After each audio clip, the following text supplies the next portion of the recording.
আপনারা জেনে থাকবেন বিএনপির ভারপ্রাপ্ত চেয়ারম্যান জনাব তারেক রহমান ৩১ দফার ভিত্তিতে সকল ধর্ম বর্ণ ও শ্রেণী পেশার মানুষের জন্য নিরাপদে বাসযোগ্য একটি আধুনিক গণতান্ত্রিক বাংলাদেশ বিনির্মাণের স্বপ্ন দেখছেন। জনাব তারেক রহমানের এই স্বপ্ন বাস্তবায়নের ক্ষেত্রে আসন্ন জাতীয় সংসদ নির্বাচনটি খুবই গুরুত্বপূর্ণ। ইতোমধ্যে তিনি তার বিভিন্ন বক্তব্যে বিষয়টি স্পষ্ট করেছেন, কিন্তু অত্যন্ত দুঃখের সঙ্গে লক্ষ্য করলাম কিশোরগঞ্জ ২ আসনের জন্য যাকে মনোনীত করা হয়েছে এই ব্যক্তিটি শুধুমাত্র কিশোরগঞ্জ ২ আসনের বাংলাদেশী জাতীয়তাবাদে বিশ্বাসী জনগণের জন্য নয়, বরং জনাব তারেক রহমানের জীবনের জন্য হুমকি স্বরূপ। প্রিয় সাংবাদিক বন্ধুগণ, বিষয়টি স্পষ্ট করার জন্য অ্যাডভোকেট জালালউদ্দিন সাহেবের ফ্যাসিস্ট আমলের কর্মকাণ্ড, ৫ আগস্টের পরবর্তী সময়ের কর্মকাণ্ড এবং মনোনয়ন প্রাপ্তির পরে তার কর্মকাণ্ডগুলো তুলে ধরছি। অ্যাডভোকেট জালাল সাহেব হলেন কুখ্যাত কাহার আকন্দের ঘনিষ্ঠ বন্ধু ও সহযোগ।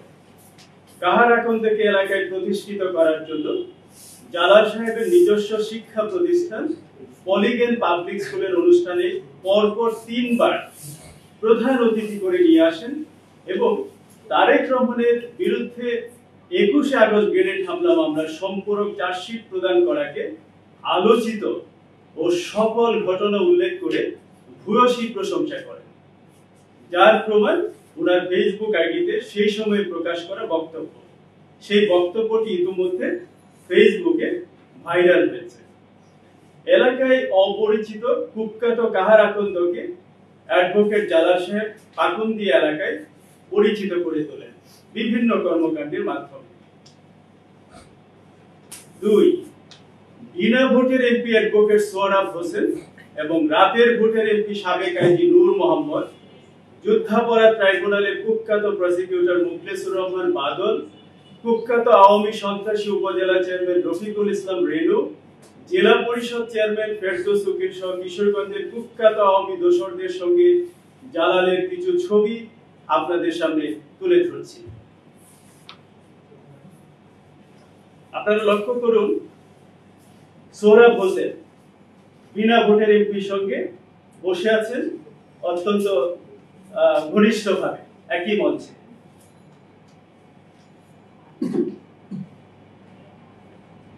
আরেকটি ছবিতে দেখছেন সোহরাবের সঙ্গে বসে আছেন হাস্যজ্জ্বল।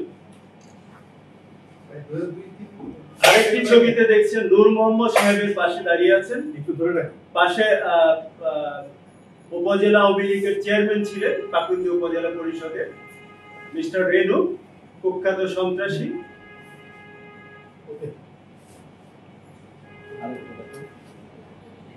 এখানে যে আব্দুল কাহার আকন্দের সঙ্গে বসে আছেন, দাঁড়িয়ে আছেন, হাঁটছেন, তার নিজস্ব প্রতিষ্ঠান পলিগেন পাবলিক স্কুল, যেখানে তিনি নিজেই দাওয়াত করে নিয়ে গেছেন তাকে।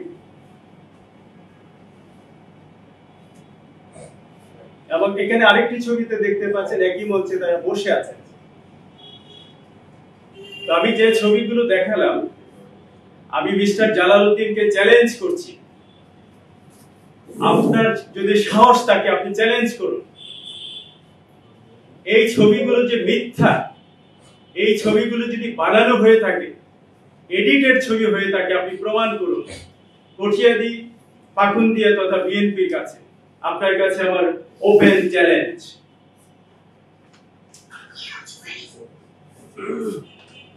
সম্মানিত সাংবাদিকবৃন্দ,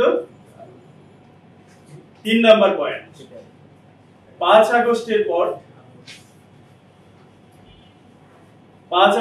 পর মিস্টার জালালউদ্দিন শুরু করেন চাঁদাবাজি, দখলবাজি ও মামলাবাজি। ৫ আগস্টের পরপরই তিনি পাকুন্দিয়ার ৩টি বালুমহল দখল করেন এবং উক্ত বালুমহলের সকল বালু লুট করে বিক্রি করে দেন। ৪ নম্বর, সরকারি টেন্ডার হওয়া ৩টি বালুমহলের সমঝোতার নামে ঠিকাদারের কাছ থেকে তিনি ২,৯২,০০,০০০ টাকা গ্রহণ করেন এবং সেখান থেকে ১,১৪,০০,০০০ টাকা জেলা বিএনপির নাম করে এবং উপজেলা বিএনপির অফিস নির্মাণের নাম করে আত্মসাৎ করেন। ৫ নম্বর, মামলার ভয় দেখিয়ে পাকুন্দি উপজেলার বিভিন্ন ব্যবসায়ীদের কাছ থেকে চাঁদাবাজি করেন এবং পাকুন্দি উপজেলার 2টি মামলায় বিএনপির লোকজনকে ফাঁসিয়ে দেন। 6 উপজেলা নির্বাহী অফিসারের রুমে চেয়ারে বসাকে কেন্দ্র করে ভিপি কামালের লোকজনের উপর ন্যাক্কারজনক হামলা করেন। জেলা বিএনপির কর্মকর্তারা সেই সময় 2 নেতাকে সতর্ক করেন। 7 মনোনয়ন প্রাপ্তির পর তার লোকজন ইতিমধ্যে এলাকায় ত্রাসের রাজত্ব সৃষ্টি করেছেন। 11 সিন্ধুর ইউনিয়ন ছাত্রদল নেতাকে দোকান থেকে তুলে নেওয়ার হুমকি, হাসিমুখ ক্লাবের সদস্যদের সাথে তার কর্মীর হাতাহাতির ঘটনায় মামলা এবং পুলিশ দিয়ে বাড়ি বাড়ি তল্লাশি, 10 লক্ষ টাকা চাঁদা না দেওয়ার এলাকার কট্টর বিএনপি পরিবার হিসেবে পরিচিত ব্যবসায়ীকে বৈষম্য বিরোধী মামলায় পুলিশ দিয়ে গ্রেফতার, প্রবাসী 2 বিএনপি কর্মীকে ফোনে মেরে ফেলার হুমকি সহ এমন কোন অপকর্ম নেই যা তিনি করছেন না। কাগজটি ডাউন করলে ভালো হবে, দেখা যাচ্ছে না।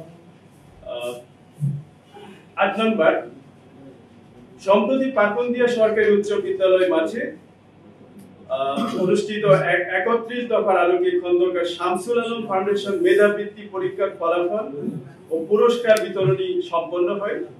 সেখানে বিএনপির ভারপ্রাপ্ত চেয়ারম্যান জনাব তারেক রহমান প্রধান অতিথি হিসেবে উপস্থিত ছিলেন এবং ছাত্রছাত্রীদের বিভিন্ন প্রশ্নের উত্তর দিয়েছিলেন। অনুষ্ঠানটি সারা দেশে ব্যাপক আলোচিত হয় এবং দলমত নির্বিশেষে সকল মহলের কাছে প্রশংসিত হয়। দুঃখজনক হলেও সত্য যে আলোচিত অনুষ্ঠানটি যাতে সফলভাবে সম্পন্ন হতে না পারে সেজন্য সকল ধরনের প্রচেষ্টা করেছিলেন এই অ্যাডভোকেট জালালউদ্দিন সাহেব। চিন্তা করুন, যে ব্যক্তিটি তারেক রহমানের জনসম্পৃক্ততামূলক এমন সুন্দর ও প্রাণবন্ত একটি অনুষ্ঠান বানচালের চেষ্টা করতে পারেন, সেই ব্যক্তি তারেক রহমানের জীবনের জন্য কতটা হুমকি হতে পারে এটা সহজেই অনুমেয়। 9 ফ্যাসিস্ট সরকার আমলে বিএনপির স্থানীয় নির্বাচন বর্জন করলেও জালালউদ্দিন দলীয় শৃঙ্খলা অমান্য করে মেয়র নির্বাচনে প্রতিদ্বন্দ্বিতা করে পরাজিত হন। দলীয় সিদ্ধান্ত অমান্যকারীদের বহিষ্কার করা হলেও ধরাছোঁয়ার বাইরে থেকে যান জালালউদ্দিন। কিশোরগঞ্জ বিএনপি কার্যত সিন্ডিকেটের হাতে বন্দী হয়ে পড়েছে। ফলে আগামী নির্বাচনে এর মারাত্মক প্রভাব পড়তে পারে বলে আমি আশঙ্কা করছি। প্রিয় সাংবাদিক বৃন্দ, আপনারা জেনে থাকবেন স্বাধীনতার ঘোষক শহীদ প্রেসিডেন্ট জিয়াউর রহমানের 19 দফা, দেশ মাতা বেগম খালেদা জিয়ার ভিশন 2030 এবং তারেক রহমানের 27 দফা, যা পরবর্তীতে সকল দল মতের আলোচনার ভিত্তিতে 31 দফায় উন্নীত হয়।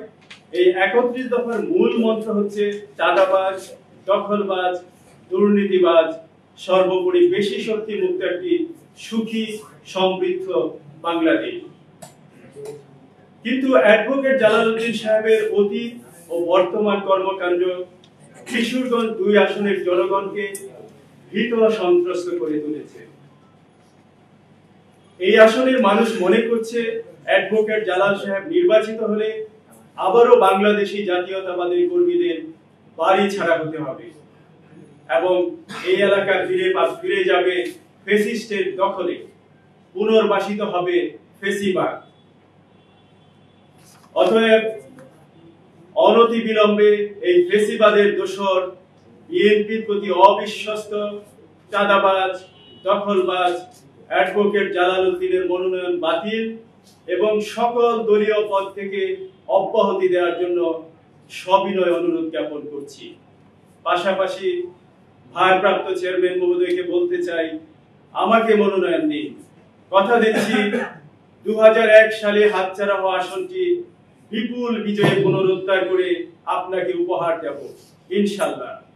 পরিচ্ছন্ন ভাবমূর্তির কারণে দল মত নির্বিশেষে আমি সমাজের সব স্তরের সমর্থন পাবো ইনশাআল্লাহ। 31 দফার আলোকে কটিয়াদি পাকুন্দিয়াকে বাংলাদেশের মডেল রাজনীতির প্রতীক হিসেবে গড়ে তুলব ইনশাআল্লাহ।